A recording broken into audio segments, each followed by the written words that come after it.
महान हिंदू हृदय सम्राट पृथ्वीराज चौहान आखिरी हिंदू शासक, एक वीर योद्धा गुर्जर थे या राजपूत। पृथ्वीराज विजय में लिखा है कि पृथ्वीराज के दरबार के कवि ने पुस्तक में जगह जगह पृथ्वीराज के लिए गुर्जर शब्द का इस्तेमाल किया। वहीं पृथ्वीराज चौहान के किले दुर्ग के लिए गुर्जर शब्द उपयोग किया गया। इतना ही नहीं, पृथ्वीराज चौहान के राज्य को गुजरात्रा भी कहा जाता था। इतिहासकार अल-बरूनी ने लिखा कि गुजरात्रा का अर्थ गुर्जरों द्वारा रक्षित राज्य है जो गुजरात कहलाया। राजपूत सभा ने ये दावा किया जो हजारों साल से स्टैब्लिश जो चीज है, उनका जन्म कब हुआ? 1139 में हुआ, यानी 12th सेंचुरी में हुआ। उनके जो समकक्ष थे जयपुर रियासत के, जो आमेर रियासत तत्कालीन थी, दूल्हे राय के पुत्र कांकिल जो थे उनके समकक्ष थे, उनके सिपह सलार थे। ये सारी चीजें तथ्यात्मक है। पृथ्वीराज विजय पुस्तक में, पृथ्वीराज रासों में और अल-बरूनी द्वारा भी कई जगह गुर्जर शब्द का इस्तेमाल किया गया है और गुजरात्रा कहा गया है। गुजरात्रा उस क्षेत्र को कहा गया है जो गुर्जरों द्वारा रक्षित राज्य था और उन्हें गुर्जर नरेश भी कहा गया है। उनके पिताजी को पृथ्वीराज रासों में सोमेश्वर जी को गुर्जर लिखा गया है।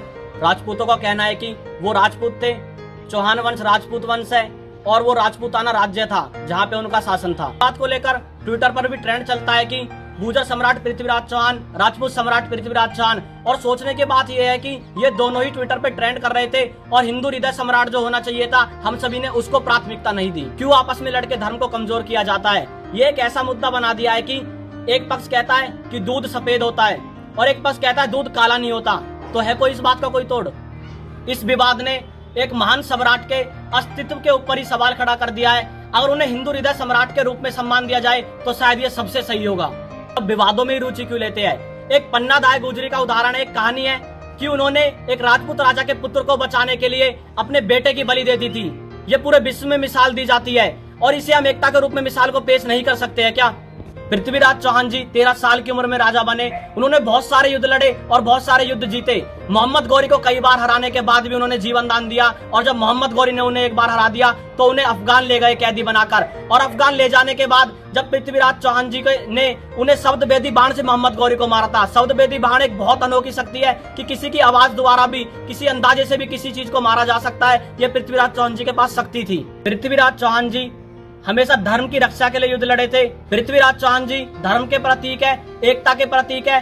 सच्ची श्रद्धांजलि उनको यही हो सकती है कि हम उन्हें हिंदू राजा के रूप में सम्मान दे और सभी एकता मिसाल पेश करें कि उनको हिंदू हृदय सम्राट का हम सम्मान दे।